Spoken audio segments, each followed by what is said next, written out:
Hello, everyone. Today we have with us Jessica Luna, Education Marketing Head at Centrico Digital and CEO, co founder at MyUniGuru. Hi, Jessica. Nice to meet you. Hi there. Nice to meet you as well. Thank you for having me. Well, thank you for taking our time. We have been waiting to do an episode where we talk about, education marketing, and you are the perfect expert to have on that topic.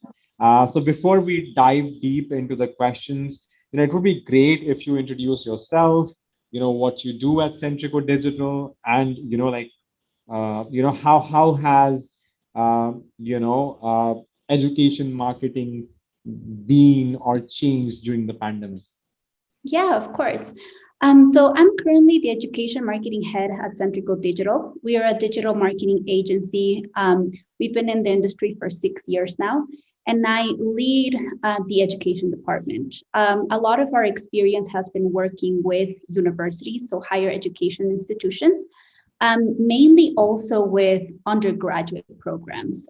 So a lot of international student targeting, specifically targeting Latin American students that desire to study abroad. So for the past 6 years, we've really been focusing on the services side of things in terms of higher education marketing. And during the past 2 years, when actually COVID started, we looked into changing our service model into an education technology model. And this is where MyUniGuru started. So we kind of like took all of our learning, similar to what you were telling me about your experience prior to our call.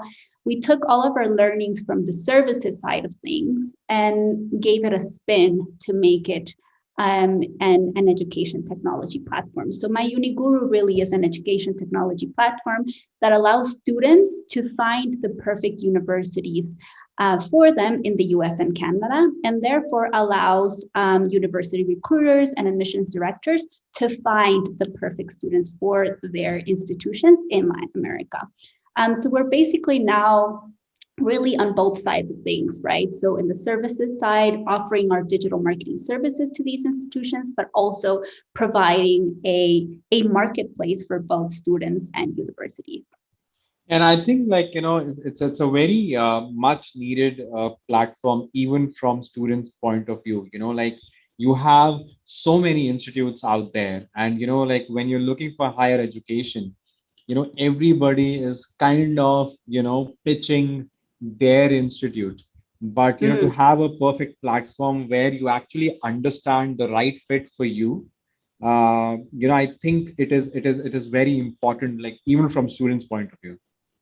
Yeah, absolutely. And just going back to like your questions about, the main challenges universities are facing or the main challenges in higher education is really that like there's a lot of information out there. A lot of universities are scouting these, high quality students in Latin America.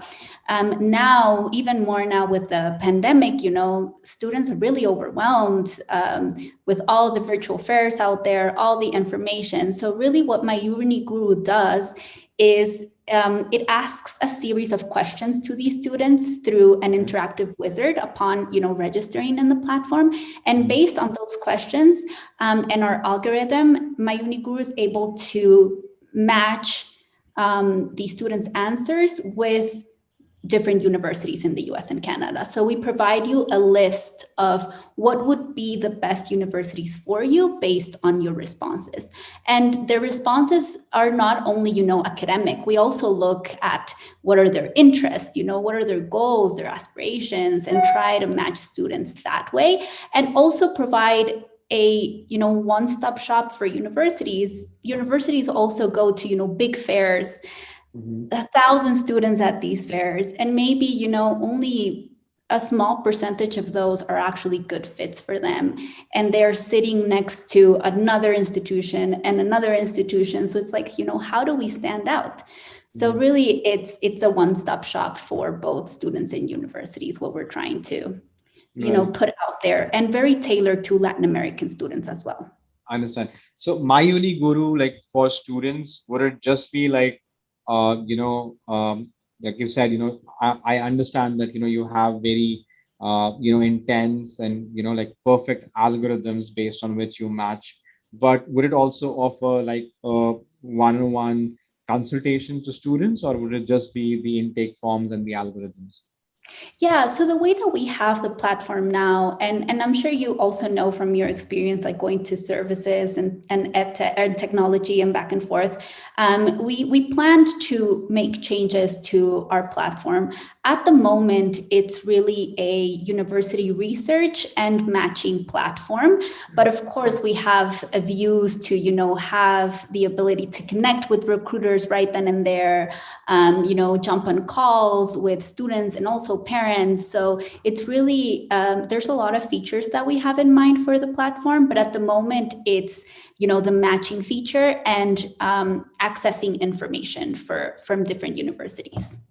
Understand, understand. We will definitely, share the links of my Mhm. UniGuru, with the viewers after the interview, so they can just go out there and check it out. Yep. Thank you for sharing that information. Mhm. Jessica, now coming, to the university side of, discussion. Now, Mhm. again, I understand, like students, when they're looking for universities, obviously they research a lot, and a university website is something. Obviously, they would go to first, and they would browse through a lot of areas and stuff to understand which university best suits their needs. So, from a university point of view, when you are developing a website, because from your experience, what are the critical or the main elements that kind of make the most part of the buyer journey, or that influence the students more, that a university should take care of? Yeah, so I think that the main aspects, looking at international students specifically, of course, is an admissions page, and an admissions page should really have a clear differentiation between international student requirements and domestic student requirements, because of course they're completely different. And even within the international admissions requirements, it differs by location. So, for example, for a student in India, the requirements are different from a student in Latin America.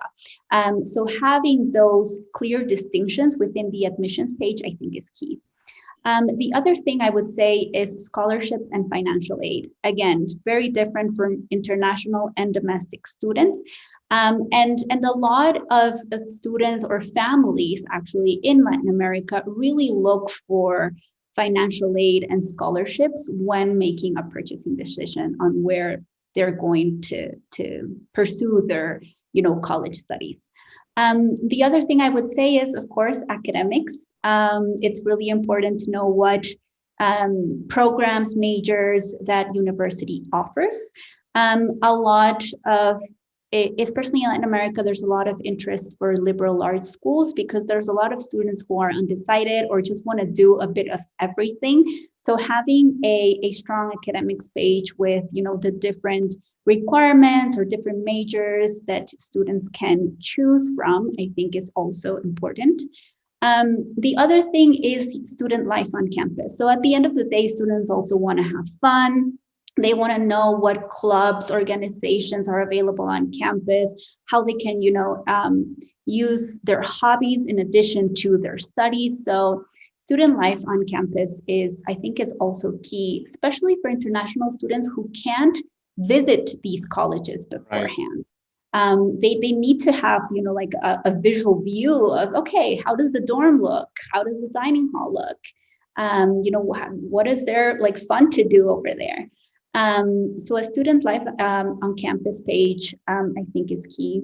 A contact us page, of course. So there's always inquiries. Like, this is not an easy decision to make. It usually takes students like 2 years to make a decision on where to go. So there always has to be a clear way to contact an admissions rep or contact the school in any way.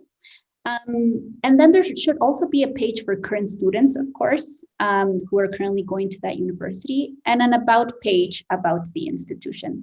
A lot of parents really want to know, what qualifications the university has, what ranking they have, what qualifications do the professors have. So having an about page, I think, is also important. So I'd say those 6 to 7, I think, pages are key No, for you. absolutely. I think all of them are very important. Like you said, I think virtual tour is like, like very Mhm. important when it's international students because, of course, the academics are there, everything is there, but the place where they're going to spend time, they want to understand how it looks. Yeah, I mean, thank you so much. I'm sure it will really help the viewers. Um, Now, talking about, like lead gen, what is your favorite lead gen strategy for, universities? Yeah, so I think you can't really pick one specifically because everything changes with, how to attract these Gen Z generations. Like they're highly complex. Like right now, TikTok is on the rise, which we didn't have that like when I started creating this business unit at Centrico. So I think it's really a mix of everything, right? So having that the paid promotion piece, so either via Facebook, Instagram, there's TikTok ads now. In Latin America, TikTok ads haven't come in yet. Hopefully they Okay. will come soon. But we've been, tapping into a lot of organic content on TikTok, just using different personas or influencers talking about different schools or just doing like different tours of schools. But in the US, TikTok ads is already up and running. Um, but I do think it's a mix of everything. So that paid promotion in terms of lead generation, it's a lot about nurturing. So students start to research for universities in their junior year. So that's like Uh, 2 years before they actually graduate. So we really need to make sure that we're nurturing them from the first time they actually give us their contact information, maybe when they're just 16 or 17, and nurture them until they're like making their wish list on where they want to go, and we need to make sure that we're there. Organic social and organic traffic is also a very important key factor for lead generation. So I really think it's really a mix of everything. I don't think that we can actually pick one. I think we should use all of them in conjunction to start targeting these students at an early age. Absolutely. And I think in this, niche, like you said, like lead nurturing is important because the sales cycle, is also very long, right? I mean, people are trying to think of colleges way before, like, 2, 3 years earlier. Mhm. Then from there, how do you nurture the lead and, keep on, making sure that all the contact points with you kind of, lead to the entire conversion. So I'm sure, like, again, it's very difficult to do it without automation. So, automation must play a very huge role, particularly in this niche. I mean, what are your thoughts on that? Yeah, so nurturing and automation is key in universities. And you'd be surprised the number of universities that don't really have a CRM in place or a marketing automation platform in place. And they're losing a lot of leads. So, they do have a lot of leads that come in through their pipeline, but they don't really nurture them or do anything with them. So I really do think that having, a strong admissions funnel and having a strong CRM that can track their journey, where they're clicking on, if they attended, more than one event, who they've talked to, right? If they are engaging with your content via social media or ads. You need to have their whole journey to see if they are actually interested or are like an SQL, a sales qualified lead for you, for your institution. So I think that having that CRM and marketing automation piece is key. And also it optimizes a lot of the university's resources. So there's a lot of admissions departments that are doing a lot of activities manually, tagging leads, putting them into different lists, or, checking them off when they followed up with them once, and then another check when they're 2 times followed up with, and they don't realize that they can automate all of this process and optimize their time in a better way if they use these platforms, or CRM tools, or marketing automation platforms. So I really think that it is key both ways, right? For the admissions teams and the university resources, and also, of course, to capture those leads and nurture them for 2 or 3 years. Absolutely. Also, what are your thoughts on purpose-driven campaigns? Because, I'm sure, Gen Z kind of now, is getting involved in a lot of initiatives and, those areas as compared to what it was, let's say, 10 years back. So how much role or, importance do driven campaigns get, or how much should, institute like focus on those? Yeah, so like you said, I think that the Gen Z generation is really more focused on, changing the world and making a difference and being a change maker. So I think that type of messaging is key. And also, universities who give back to different communities, or different initiatives, also have that increase in credibility that resonates with the persona of this Gen Z student. They're like, okay, I want to be part of an institution that really gives back to this specific cause, right? Or to the environment. So I think that sort of messaging is also key, and something that has really increased in the past year due to the whole the world situation right now. Being empathetic and having and knowing the right things to say as an institution, I think is key. Right. You also help, universities plan virtual events. Hmm. So, I mean, how do you create a successful virtual event? Or, if I put it in the right way, what type of events work best? Yeah. So, like I was mentioning at the beginning of our call, it's very overwhelming for students. It was before, when travel was a possibility, right? So, every weekend a new university comes with their pitch, and they try to convince you to go there.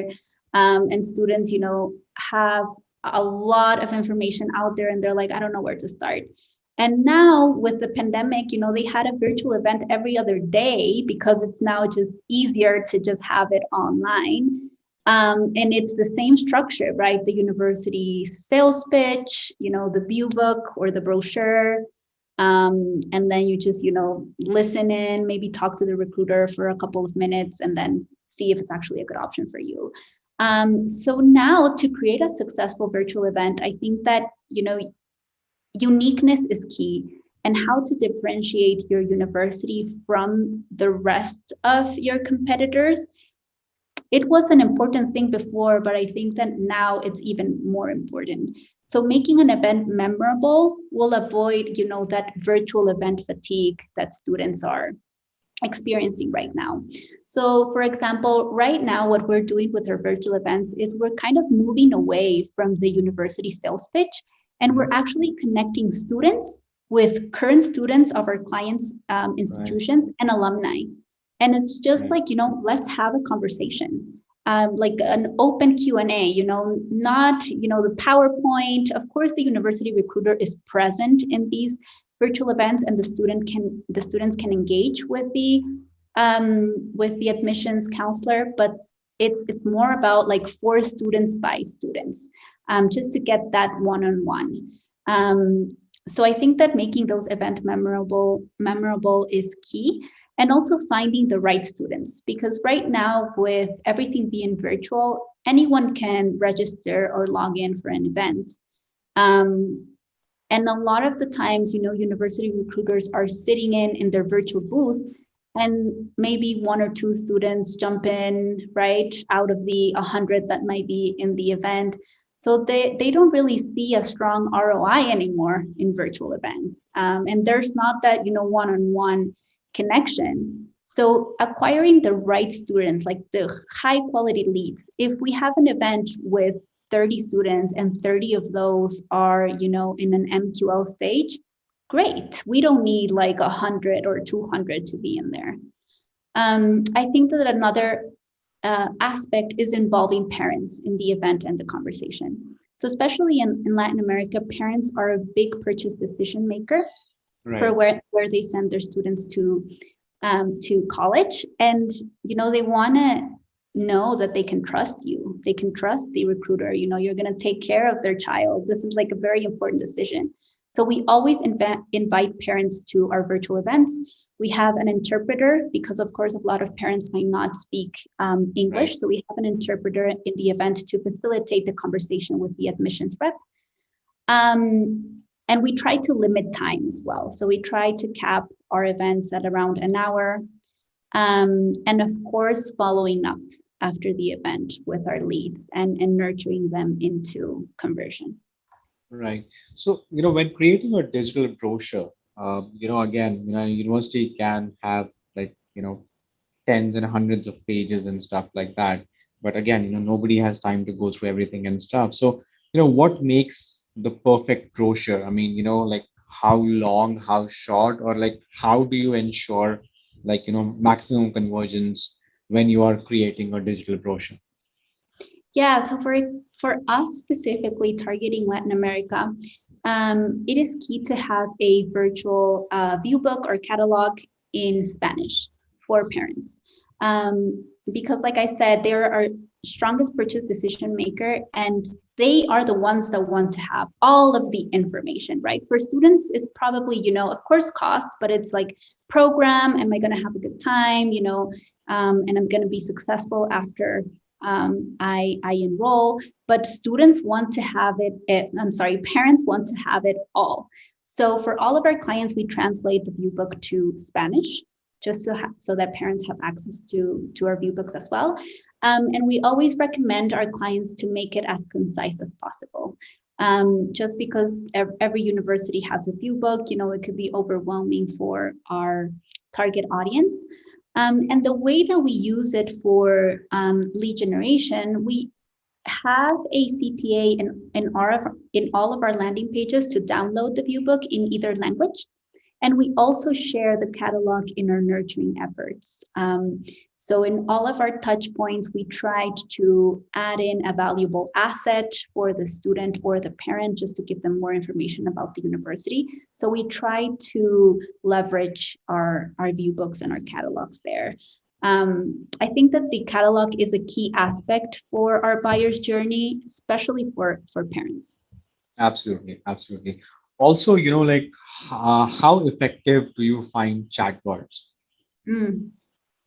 Yeah, so we actually did a market research survey to understand the Latin American student or the Gen Z Latin American student in a better way.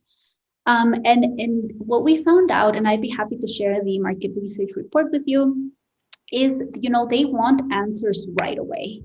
So they want, it's fine, I will fill out the form and wait for you to contact me, but I want to get my answer now.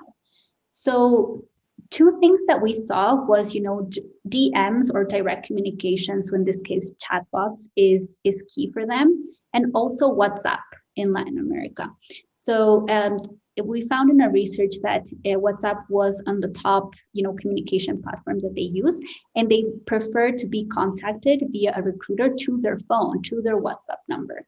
So having that, high response rate is key for these students, especially with all of the competition that's out there from other universities. I understand. Well, Jessica, before you go, any special advice that you would like to, give our viewers that, they can use and benefit from? Yeah, so I think that one of the important things here, I think, would be for universities is, try to find that uniqueness in your offerings, in your events, especially during these like virtual times, and continue to provide that personalized experience, especially in Latin America. So, the Latin American family wants to trust you. They will invite you to your home. You need to promise them that your child will be safe, and having that trust aspect online is it's hard. So universities have to find a way to be available to answer every question and provide that trust aspect in order to capture these students. So I think that uniqueness, providing that trust aspect specifically for Latin America. And for other regions, I would say, having in-market representation is key. So our clients have us here in Latin America. We understand the market. We know, we were students. All of my team has, studied abroad. We're Latin Americans who studied abroad. So we understand the pain points that these families, the students are going through. That sometimes, a US recruiter or a Canadian recruiter doesn't really understand how to approach the market. So having in-market representation, I think, is also key. Awesome. Well, Jessica, thank you so much for your time. It was lovely to have you, and hopefully, we'll catch you soon for our next season. Yeah, no, thank you. It was wonderful to talk to you and meet you. Same here, same here. Looking forward to meeting you.